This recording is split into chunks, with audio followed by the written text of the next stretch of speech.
Hi, welcome to the virtual orientation for your 212QB Jay Flight SLX by Jayco. We're going to start your virtual orientation on the outside of the trailer, and we're going to begin at the front.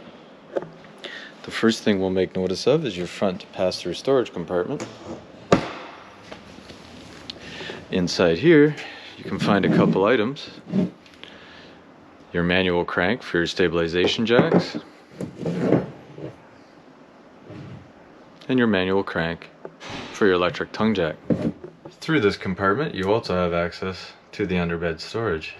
If we pull back a bit and look down, we'll notice one of 4 stabilization jacks located at the 4 corners of the trailer.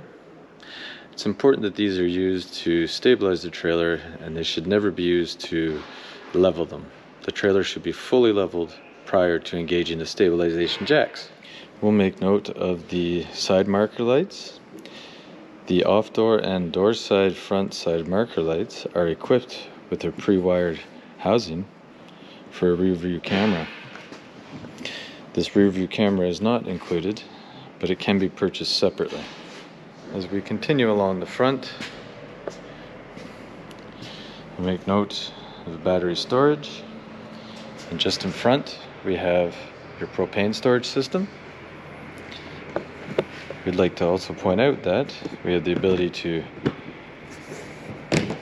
access your propane via this quick access panel. For us, however, I would like to show you the regulator, so I'm going to take it off. This is a dual 30-pound propane bottle system with a crossover regulator. What the crossover regulator means is if you look at the handle here, it is pointed to this tank here. That means that the regulator will draw propane from this bottle first. However, once this bottle drops below a predetermined amount of pressure, and that's determined by the regulator and not adjustable, once this drops below a predetermined amount of pressure, it will automatically cross over and draw propane from this bottle. What that means is, in those cold nights, if you're running your furnace, you won't have to come out and manually switch bottles. Also on the front of the trailer, we have the manual crank plug located here. To remove this rubber plug, you can get the manual crank located in the front of the trailer. Use this port in order to still raise your trailer up and down. Also on the front we have lighting, and if we drop down just below the propane storage, we have your safety breakaway switch. This safety breakaway switch is attached to the tow vehicle via the loop end here, and to the pin in the breakaway switch here. In the event that the RV is separated from the tow vehicle, this pin will be pulled and the trailer brakes will be engaged.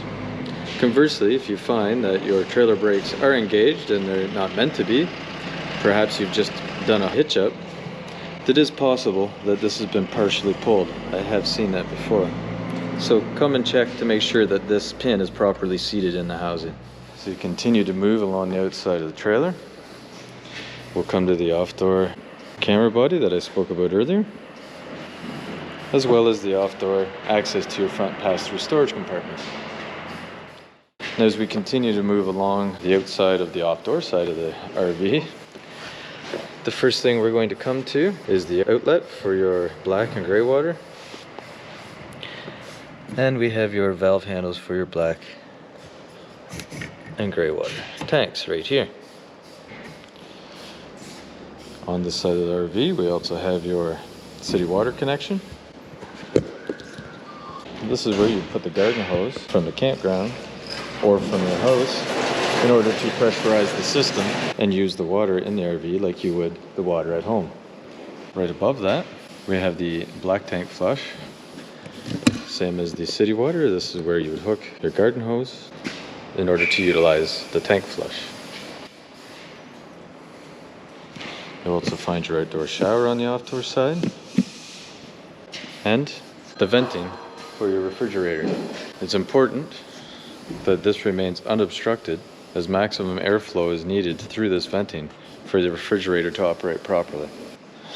Underneath your fridge vent, you will also find your 30 amp power supply cable to hook up to your campground power or power at home. Now, not many people have a 13 amp plug on the outside of their home, so there's a good chance that you'll have to use the conversion block from the 15 to 30 amps. Right next to the power supply is your potable water inlet.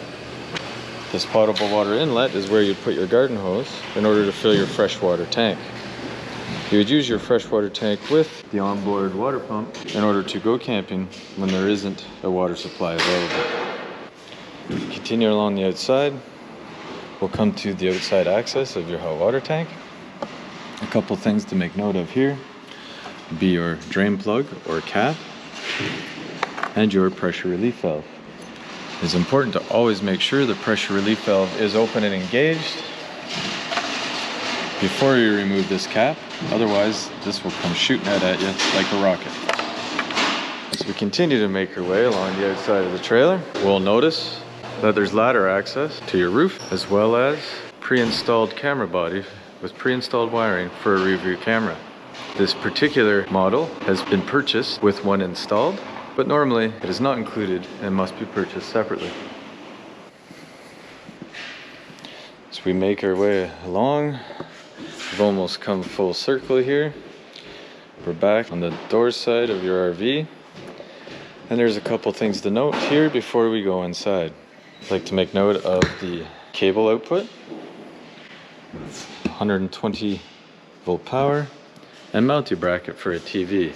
This will allow you to watch your cable or satellite underneath your awning. Also, point out speakers at either end of your awning that you can be used with the stereo inside the RV. Let's take a look inside and we'll see what we have. First, we'll turn around, look back at the door and squat down, and we'll see your fire extinguisher. This fire extinguisher, in my mind, is in a great spot. It can be utilized very easily and quickly with the cooktop or oven inside, but is also readily accessible just inside the door if you're doing any cooking outside and might need it. We'll end down here, we'll pan a little bit to the right, and we'll make note of our carbon monoxide propane detector. You see there's a solid green light on at the moment. There's also a button right there. If you press that button, you'll hear a series of loud beeps. The light will turn red, and once it's determined that the system is okay, it will turn back to a solid green like this. That's important to check this periodically. I suggest every 6 months, daylight savings time. I suggest this as it is already suggested for your smoke detectors, so it's an easy way to remember to test this system as well. And right next to the door, we have a lot of important switches and things here. We have the main lights for the RV.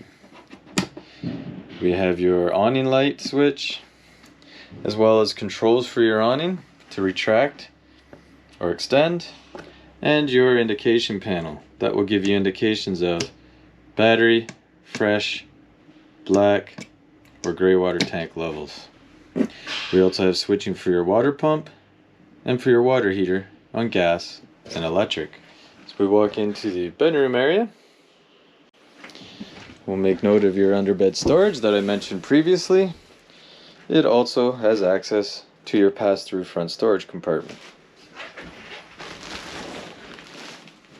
The bedroom is equipped with a mounting bracket, as well as cable or satellite output and 120 volt power if you choose to purchase a TV. Also, in the bedroom, we have the pre-wired location for your pre-wired solar.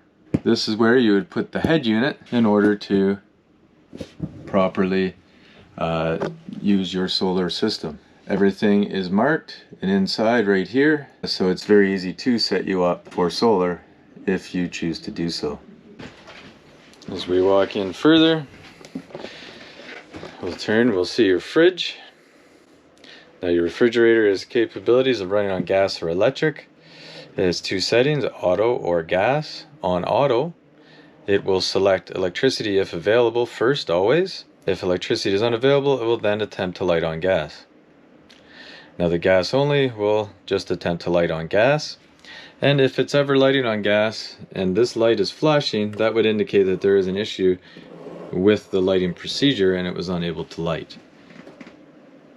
The first culprit usually would be either you didn't open your bottles at the front of the RV, so there's no propane in the system, or you just opened your bottles and the pressure in the system isn't great enough for the fridge to light. Either way, you open the valves, turn the fridge off, go open your valves, wait a minute, then come back and try to light it again, and it should light just fine. On here, just below your refrigerator, you'll see we have your load center or power center.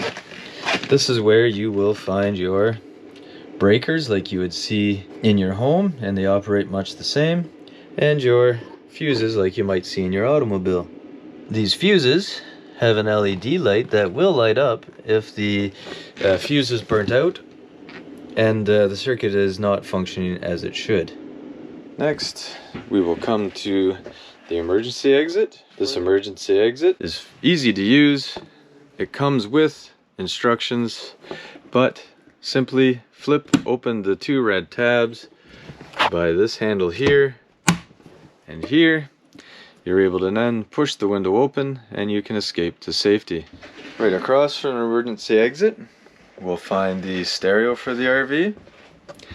The stereo is capable of Bluetooth, auxiliary, and HDMI connections, as well as USB charging. It also has two zones. Zone 1 being the inside of the RV and Zone 2 being the outside, and the speakers on the awning that I showed you previously. We have the unit TV complete with your 120 connectivity. Also 12 volt connectivity capabilities, and this is also equipped with the signal booster. But there is a light on the signal booster. And then what it does is it boosts the signal. I know, you probably didn't see that coming. However, what it also does, if the signal booster is on, it will mess with your cable or satellite signal.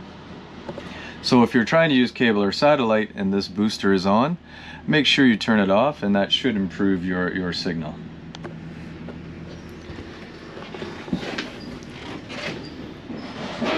One of the last few things I'm going to show you is your range top and stove. Always make sure you open this range top. Remove the glass, open the range top, fold the glass back before you attempt to light any of these burners. If you don't, you're going to have an awful lot of shattered glass on your hands. So once you have opened the glass and that's out of the way and clear of the burners, we can go ahead and light. We'll do that by lining up the little flame here with the arrow, meaning that it's ready to let gas out or emit gas. And then we turn the sparker and it automatically lights. The same is done for all three burners, and the same is also done for the oven, with the exception of we have one extra step. We turn this to the light position, flame in line with the arrow, but before we turn this sparker knob, we have to press and hold this knob in order for gas to be ejected from the pilot. So once you're pressing and holding the knob, then you can turn the sparker and your oven will light the same way that your burners did. We have the inside axis of your hot water tank, and your water pump is actually underneath the couch. It's actually pretty handy, pretty easy to access.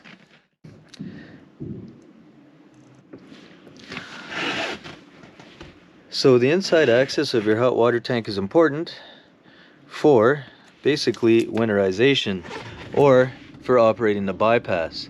It gives you the ability to bypass water around your hot water tank. It's especially important when you're winterizing. There's absolutely no need to fill your hot water tank full of antifreeze when it's equipped with a drain plug. So at the moment you'll see these two valve handles are pointing in towards the tank. That would indicate that this is set up for summer use or to draw water out of your hot water tank. If you would like to winterize and bypass the hot water tank, you turn the valve handles to the position I have it in. It will now bypass water around the hot water tank via this loop and back out, allowing you to run antifreeze through all the water lines, but not have to fill the hot water tank. And right below here, we have your water pump. It too has the same type of valve, and it too is important for winterizing. Your water pump, when the handle is in this position, is basically pointing along to this clear tube. That is your fill tube that you use when drawing antifreeze from your jug of antifreeze when you're winterizing. If you are going camping and there isn't a water supply and you'll need to draw water from the internal freshwater tank, then the valve handle is turned to this direction and you will now be drawing water from the freshwater tank. However, if you want to do so, always make sure you fill your freshwater tank before leaving on your trip. So at the moment, this is in dry camping mode or pull from the onboard water tank mode, and this is winterizing mode or pull from your fill tube. And I wanted to physically show you where your smoke detector is. I know we mentioned it, that it should be tested every 6 months at daylight savings time, or just change the batteries to make sure that it is functional. When I spoke about the propane carbon monoxide detector, change that battery every 6 months, daylight savings time, at the same time as you test the propane carbon monoxide detector to make sure it's functioning. I have one item left to look at, that is your bathroom. And the most important thing to me in here anyways is your Gfci plug. This Gfci plug, if it is tripped, you'll see here it's got that red light on. That will indicate that anything on the load side of this plug is not functioning properly. So what is on the load side of this plug?